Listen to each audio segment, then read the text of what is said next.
နာနာဘာဝတစေမကြွမလို့ဖြစ်နေသူတွေထဲမှာချွေရအခက်ဆုံးနဲ့ကြောက်စရာအကောင်းဆုံးကဘာဖြစ်မယ်လို့သင်တို့ထင်လဲဒီနေ့ကျမပြောပြသွားမယ့် story လေးကတော့ကျမအသက်9နှစ်အရွယ်မှာကြုံခဲ့ရတဲ့ဘုန်းကြီးကျောင်းတစ်ကျောင်းရဲ့စိတ်ချောက်ချဖွယ်ရာအဖြစ်အပျက်တစ်ခုပဲဖြစ်ပါတယ်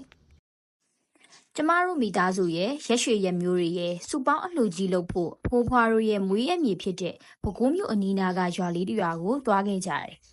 ရွာဦးဖုန်ကြီးကျောင်းကရွာတုတ်တန်ရဲ့မလန်မကန်ရွာအဝင်မှာတည်ရှိပြီးတော့ဟောင်းနေပြီလို့လည်းမဆိုတာအသက်ရလို့လည်းမဆိုတာပဲရွာအငွေ့သက်လေးနဲ့တော့နေလို့အတော်ကောင်းတယ်လို့ဆိုရမယ်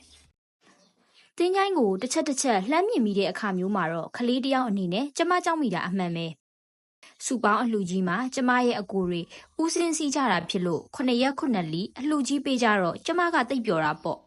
။ကျမရဲ့အတော်တွေကနေ့စဉ်နေ့တိုင်းမနက်3နာရီဆိုရင်အာယုံဆုံးထားချက်ကြတယ်။အစားကတော့ပုံမှန်ပါပဲ3ရက်မြောက်မနက်ကိုရောက်လာတဲ့အချိန်မှာအတော်တယောက်ကချက်ရင်းပြုံရင်းပင်ပန်းလာလို့ဆရာတော်ရဲ့တပည့်တော်မတို့အဖြစ်ကိုလာကြည့်ပါအောင်ဆိုပြီးစကနောက်ခါတလိုက်ပါတော့တယ်။အဲ့အချိန်မှာပဲလေတွေတဝဝတိုက်လာပြီးခေါင်မိုးပေါ်ကနေတစုံတစ်ခုက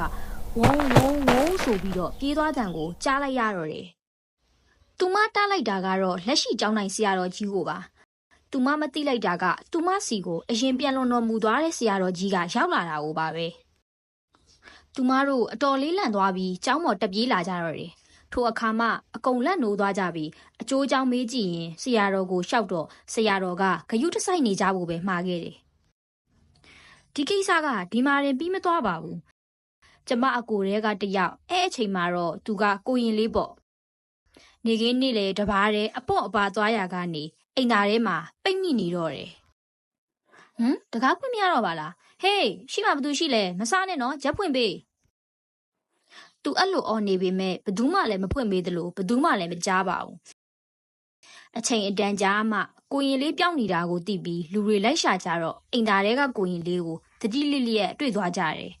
။ကိုရင်လေးတတိပြန်ရလာတော့ဘယ်ကဘလို့စဖြစ်လဲမေးမြန်းကြတော့တာပေါ့။ကိုရင်လေးပြပြလိုက်တဲ့အကြောင်းကိုကြားပြီးဘေးကလူတွေအားလုံးကြက်တေတေဝါကြတယ်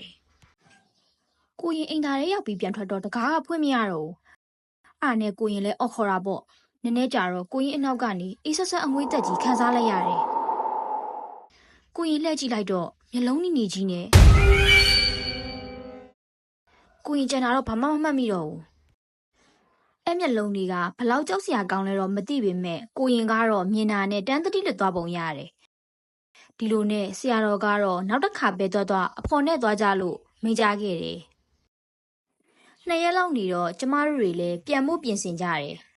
။ပြန်ခါနီးဆရာတော်ကိုကြောကြတဲ့အခါမှဆရာတော်ကအဖြစ်မှန်ကိုဖွင့်ပြောပြတော့တယ်။ဒကမားတို့မြင်လိုက်တာကအရင်ဆရာတော်ကြီးရဲ့ဝိညာဉ်ကိုပါဆရာတော်ကြီးကကျောင်းနိုင်ဖြစ်ပြီးမကြဘူးပြန်တော်မူသွားတာမို့လို့သူကဒီကျောင်းနိုင်ဘဝကိုဆွဲလန်းသွားခဲ့တယ်။လူတွေမကျွတ်မလွတ်နိုင်တာမဟုတ်ပဲဘုန်းကြီးတွေမှလည်းတေကန်ဒီအစွဲတစ်ခုခုရှိလိုက်တာနဲ့မကျွတ်လွတ်နိုင်ဘူး။လူတွေထပ်ပို့ဆိုတာကသူတို့ဟာအမျှဝေယုံနဲ့လည်းကျွတ်တမ်းမဝင်နိုင်ဘူး။ဒီနေရာမှာကျမမသိတာကသူတို့ကပဲမကျွတ်ချင်တာလားကျွတ်ချင်ရက်နဲ့ကျွတ်မရလားဆိုတာကိုပေါ့တရေကြောက်ရင်ဖျားစာရွတ်တဲ့ကျမအတွက်တော့ကိုနဲ့အတူဖျားစာလက်ရွတ်မဲ့ဘုန်းကြီးတရေကကြောက်စရာအကောင်းဆုံးပါပဲစိတ်ဝင်စားစရာကောင်းတဲ့ horror story လေးတွေနဲ့ဖြစ်ရမှန်ထူးခြားစမ်းကြယ် story လေးတွေကိုစိတ်ဝင်စားရဲဆိုရင်တော့ subscribe လုပ်ပြီးခေါင်းလောင်းလေးနှိပ်သွားပေးခဲ့ကြပါအောင်ရှင်